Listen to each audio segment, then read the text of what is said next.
անդրադառնալով սահմանադրական դատարանի որոշմանը, նախ արձանագրենք, որ ամբողջությամբ էր վիճարկվում օրենքի սահմանադրության համապատասխանելու հանգամանքը, ինչը ցավոք սրտի այդպես էլ չարձանագրվեց, այսինքն դիտարկվեց, որ ամբողջությամբ համապատասխանում է սահմանադրությանը, այնինչ սահմանադրության հետ ուղղակի պարզ, այսինքն համեմատականներ անցկացնելու դեպքում բազում խնդիրների հետ կբախվենք ու հետի կարանք անվերջ խոսենք դրանից։ Ընդհանրապես, բայց նաև արձանագրեմ, որ այս որոշումը քայլ առաջ էր, ինչի իմաստով որոշակի հստակեցումներ մտցվեց ամեն դեպքում, արձանագրվեց երկու առանձին վարույթներ, մեկը օրենքի 5-րդ հոդվածի առաջինից 4-րդ կետերի մասով, մյուսը 5-ից 6-ի մասով, ընդ որում, եթե առաջինից 4-րդ կետերի մասով, որը որ պատճառական կապն է տալիս հանցագործության հետ, այսինքն այդտեղ ուրիշ մեթոդաբանություն պետք է գործի, ուրիշ տրամաբանություն, այսինքն պետք է գործի ոչ թե հաշվարկի մեթոդաբանություն, ծախս եկամուտ հարաբերակցությունը, ինչպես հիմա իրավագիտար պրակտիկայում դատախազությունը առաջ է տանում, այլ պետք է կարևորվի ու առաջնային դեր պետք է ստանձնի գույքի, որը որ ճանաչվում է ապօրինի եւ այդ գույքի կապը հանցավորության հետ, այն ստանդարտով, որը որ սահմանադրական դատարանը մեծ հաշվով հիմքում դնելով եվրոպական դատարանի կարգավորումները, առաջ է տարել ողջամիտ հավաստիությունը հիմքում դնելով։ Տեսեք, մյուս կարևոր խնդիրը, մյուս ուղղությունը, որը որ 5-ից 6 կետերով, այսինքն օպերատիվ հետախուզական գործունեության արդյունքում ստացված տվյալների հիման վրա նախաձեռնված վարույթներն են, այստեղ կանխորոշում է պաշտոն ստանձնելու պահը եւ ըստեղ էլ ճիշտ է, որոշակի հստակություն մտցրել են, բայց այն անորոշությունների սահմանը, որը առհասարակ որոշմամբ սահմանադրական դատարանի արձանագրվել է, էլ ավելի ոլորտը ոնց որ թե միանշանակ չի դարձնում։ Տեսեք, կոնկրետ 5-ից 6 կետերի կիրառման տեսանկյունից նախ անհասկանալի է, թե միջև ձեռքբերված գույքի ճակատագիրը ինչպես է լինելու հետագայում, այսինքն կարող ենք ենթադրել, որ իրավագիրառը որոշակի ուղղությամբ տեղաբաշխելու է, բայց դատարանի կողմից անդրադարձ չի կատարվել մինչև առկա գույքի, այսպես ասեմ, մուլտիպլիկատիվ էֆեկտին հետագա պաշտոնավարումից հետո, ընդ որում պաշտոնավարման հանգամանքն էլ փոխկապակցվել է հանրային ծառայության մասին օրենքի կարգավորումներին, որտեղ հանրային ծառայության մասին օրենքը ի դեպ ընդունվել է 2018 թվականին, եթե այդ պրիզմայով նայենք, մինչ այդ պաշտոնավարող սուբյեկտները, այսինքն ինչպես են այդ պրոցեսի շահառու դառնալու, դա էլ է որոշակի առումով խնդրահարույց համարվելու։ Իսկ այս վարույթում արդեն պետք է տարանջատել, եթե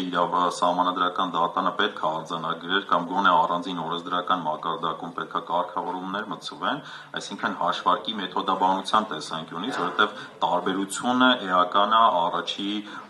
խումբ գործերի, այսինքն որը որ պատճառական կապի մեջ է գտնվում հանցավորության հետ, հանցավոր ծագման հետ, այս դեպքում ելակետային տվյալները պետք է լինեն ծախս եկամուտ հարաբերակցությունը, քանի որ հիմիկվա գործող, այսինքն պրակտիկայում հաշվարկները իրականացվում են բացառապես որևէ մեթոդաբանության բացակայության պայմաններում, այդ դաշտում խնդիրները շատ են, ոչ միայն մեթոդաբանության բացակայության հիմքով, նաև իրավագիտար պրակտիկայում այլ խնդիրներ են առկա, որոնց ցավոք սրտի սահմանադրական դատարանը որևէ գնահատական չի տվել, թողնելով իրավագիտարին։ Դրանցից մի քանիսը օրինակ իրական շահառուների խնդիրն է, որը որ ամենակարևոր խնդիրներից մեկն է, որտեղ ցավոք սրտի այս պահին դատարանները անգամ բեռի բաշխման ժամանակ այդ խնդրին բովանդակային անդրադարձ չեն կատարում, առհասարակ այդ գործընթացը ինքնին խնդրահարույց է, խոսքը վերաբերվում է ապացուցման բեռի բաշխման, գործի համար էական նշանակություն ունեցող փաստերի հաստատման, որտեղ թե դատարանների կողմից սահմանվող եւ թե իրավասու մարմնի կողմից ներկայացվող փաստերը մեծ հաշվով մեծ ծանոթ փաստերի հետ որևէ առնչություն չունեն, այսինքն դրանք ընդհանրապես ներկայացված պահանջներն են, որը որ պահանջի հիմնավորման պարտականությունը դրվում է կողմի վրա։ կապ չունի պատասխանողի թե հայցվորի, բայց քաղաքացիական դատավարության կառուցակարգերի տրամաբանությունը հակասում է այն տրամաբանության, որ պետքա փաստերը դետալացվեին, հստակեցվեին եւ կոնկրետ պատասխանողը իմանար, որ փաստը պետք է ապացուցի, այլ ոչ թե վերացական ինչ-որ փաստերի մասին խոսքը գնար։ Սահմանադրական դատարանը իդեպ մի հետաքրքիր մոտեցում է կիրառել այս որոշման համատեքստում, մասնավորապես այդ 5-րդ հոդվածի առաջինից 6 կետերը փոխկապակցել է 24-րդ հոդվածին, այսինքն